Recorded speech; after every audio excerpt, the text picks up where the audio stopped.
Hello friends, welcome to Pebbles. நான் உங்கள் கோபி சுதா கோவி சமையல். நம்ம இன்னைக்கு செய்ய போகிறது சோமாஸ். இப்போ எப்படி செய்யறதுன்னு பார்க்கலாம்.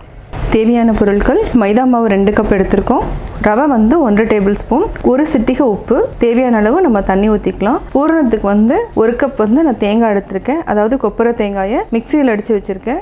1/2 கப் வந்து பொட்டுக்கடலை, 1 கப் வந்து வெல்லம் எடுத்துருக்கிறேன், அதாவது சுகர் தேவைங்கிறவங்க சுகர் போட்டுக்கலாம். முந்திரி வந்து ஒரு 10 முந்திரியை உடச்சி வச்சுருக்கேன், 3 ஏலக்காய். இப்போ எப்படி செய்யறதுன்னு பார்க்கலாம். இது வந்து என்னென்னா நம்ம 2 கப் வந்து மைதா மாவு எடுத்துட்டோம்னா ஒரு 1 டேபிள் ஸ்பூன் ரவை, ஒரு பிஞ்ச் வந்து சால்ட்டை ஆட் பண்ணிவிட்டு நம்ம மேல் மாவு ரெடி பண்ணிடலாம். வாங்க எப்படி செய்யறதுன்னு பார்க்கலாம்.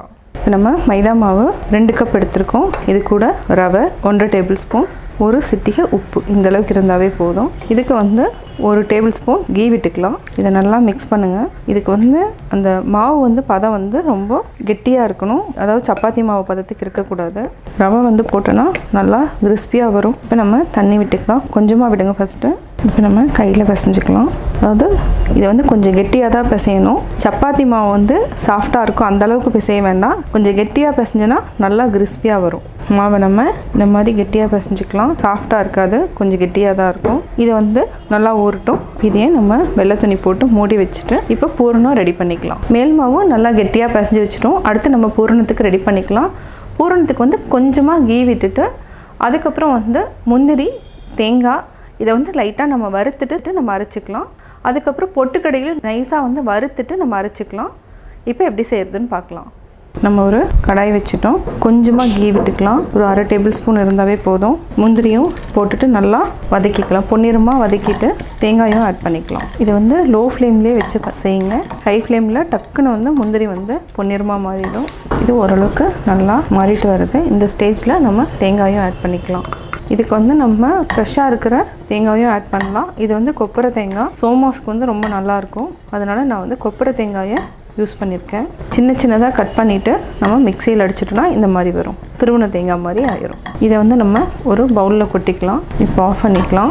லைட்டாக நம்ம பொட்டுக்கடலையும் போட்டுட்டு ஃப்ரை பண்ணிக்கலாம். ரொம்ப வேண்டியதில்லை, இது வந்து அந்த லைட்டாக சூடு இருந்தாவே போதும். உங்களுக்கு கடலை பார்த்தீங்கன்னாவே தெரியும், இன்னும் சூடாகலை. இந்த சூடு இருந்தனாவே நம்ம அப்படியே ஆஃப் பண்ணிக்கலாம். ஏலக்காயும் போட்டுக்கலாம். இதே வந்து நம்ம மிக்சியில் ஒரு ரெடி அடிச்சுட்டு தேங்காய் முந்திரி கூட ஆட் பண்ணிக்கலாம். இப்போ ஆஃப் பண்ணிக்கலாம். இப்போ பொட்டுக்கடலை, ஏலக்காய் இதையும் நம்ம மிக்ஸ் பண்ணிக்கலாம். அதாவது ரொம்ப பொடி பண்ண வேண்டாம், நரன்னு அரைச்சிட்டிங்கனாவே நல்லாயிருக்கும். வெல்லத்தையும் நான் பொடி பண்ணி வச்சுருக்கேன், இதையும் நம்ம அப்படியே ஆட் பண்ணிக்கலாம். சுகர் வேணுங்கிறவங்க பொடி பண்ணி போட்டுக்கலாம். நான் வந்து இதுக்கு வந்து சோமாஸ்க்கு வந்து வெல்லம் தான் ஆட் பண்ணியிருக்கேன். நல்லா மிக்ஸ் பண்ணிக்கோங்க, கட்டி இல்லாமல். அதாவது வெல்லத்தில் கொஞ்சம் கட்டி இருக்கும். இப்போது பூரணம் ரெடி ஆகிடுச்சு. அடுத்தது மேல் மாவுக்கு ரெடி பண்ணிக்கலாம். இப்போ நம்ம மேல் மாவை ஒரு 15 மினிட்ஸ் ஆயிருக்கு. இதை வந்து நல்லா பிசைஞ்சிக்கலாம். சின்ன உருண்டைக்கெலாம் போட்டு நம்ம சப்பாத்தி மாதிரி தேய்க்கணும். மாவு வந்து கொஞ்சம் கெட்டியாக தான் இருக்கும். 2 கையில் வச்சுட்டு நல்லா இந்த மாதிரி தேய்ச்சிக்கோங்க. நம்ம சின்ன உருண்டைகளாக எடுத்துக்கலாம். நம்ம உருண்டை பிடிச்சிட்டோம். இப்போ லைட்டாக ஆயில் விட்டுக்கலாம். இதை நல்லா பெருசாக கொண்டு வந்துடுங்க. இந்த மாதிரி அச்சு இருந்ததுன்னா இதுக்குள்ளே வந்து நம்ம லைட்டாக எண்ணெய் தடவி வச்சுக்கோங்க, இல்லைனா வராது. இதில் தூக்கி நம்ம அப்படியே வச்சுருவோம். இப்போ நம்ம பூரணத்தை வச்சுக்கலாம். உங்களுக்கு எவ்வளோ தேவையோ அவ்வளோ வச்சுக்கோங்க. எக்ஸ்ட்ரா இருக்கிற மாவை நம்ம எடுத்துக்கலாம். ஓரத்தில் வந்து நம்ம தண்ணி தொட்டுக்கலாம், இல்லைனா வந்து ஒட்டிக்கும். இந்த மாதிரி தண்ணி தொட்டுட்டோன்னா நல்லா அப்படியே மாவு வந்து பிடிச்சிக்கும். இதை அப்படியே லாக் பண்ணி விடுங்க. இந்த மாதிரி பண்ணிவிட்டு நம்ம எக்ஸ்ட்ரா மாவை அப்படியே எடுத்துக்கலாம். இப்போ ஈஸியாக வந்துடுச்சு. இதே மாதிரி நம்ம எல்லாமே தேய்ச்சிட்டு எடுத்து வச்சுக்கலாம். ஒருவேளை இந்த அச்சு இல்லைன்னா இந்த மாதிரி ஒரு ஷார்ப்பாக இருக்கிறதுல எடுத்துக்கோங்க. மாவு வந்து போட்டுட்டு இதை அப்படியே போகிறதுக்கு முன்னாடி லைட்டாக நம்ம தண்ணி விட்டுக்கலாம். லைட்டாக கார்னரில் மட்டும் ஈஸியாக ஒட்டிக்கும். ஃபோர்க் இருந்துச்சுன்னா இந்த மாதிரி செஞ்சு எடுத்துக்கலாம். அதே மாதிரி இந்த சைடும் இதுவும் உங்களுக்கு ஈஸியாக இருக்கும். இந்த மாதிரி ரெடி ஆயிரும். இப்போ நம்ம எல்லாத்தையும் எடுத்து பொரிச்சுக்கலாம். இப்போது பூரணத்தோடு மேல் மாவு ரெடி பண்ணிட்டோம். இப்போது எண்ணெய் காஞ்சிட்ருக்கு, செக் பண்ணி பார்த்துக்கலாம். நம்ம ஒன்றா போட்டு எடுத்துக்கலாம். இது வந்து சிம்மில் வச்சுக்கலாம். இது நல்லா பொன்னிறமாக வர வரைக்கும் வெயிட் பண்ணலாம். ஹை ஃப்ளேமில் வச்சிங்கன்னா உடனே வந்து பொன்னிறமாயிரும். ஆனால் மாவு வந்து வேகாது. அதனால் நம்ம சிம்மில் வச்சுட்டு அதுக்கப்புறம் நம்ம மீடியம் ஃப்ளேமுக்கு மாற்றினா கரெக்டாக எல்லாமே வந்து பொன்னிறமாக மாறிடும். அப்படியே மெதுவாக திருப்பி விடுங்க. இது வந்து என்னென்னா எல்லாமே கிறிஸ்பியாக தான் இருக்கும். நல்லா பொன்னிறமாக மாறிட்டு வருது. நம்ம கொஞ்சம் மீடியம் ஃப்ளேமுக்கு மாற்றிக்கலாம். இந்த மாதிரி இடையில திருப்பி போட்டால் தான் ஈவனாக வந்து அந்த ப்ரௌனாக வரும்.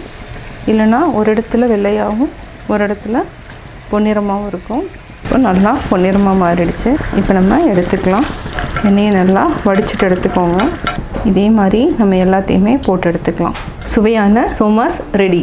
தீபாவளி பலகாரங்கள் எப்படி செஞ்சேங்கிறத பார்த்தீங்க. நீங்களும் வீட்டில் ட்ரை பண்ணி பாருங்கள். பார்த்துட்டு உங்களுடைய கமெண்ட்ஸ் எனக்கு சொல்லுங்கள். லைக் பண்ணுங்கள், ஷேர் பண்ணுங்கள், மறக்காமல் சப்ஸ்கிரைப் பண்ணுங்கள். அது மட்டும் இல்லாமல் பக்கத்தில் இருக்கிற பெல் ஐக்கானை கிளிக் பண்ணிங்கன்னா நாங்கள் அப்லோட் பண்ணுற வீடியோவை நீங்கள் உடனுக்குடன் தெரிந்து கொள்ளலாம்.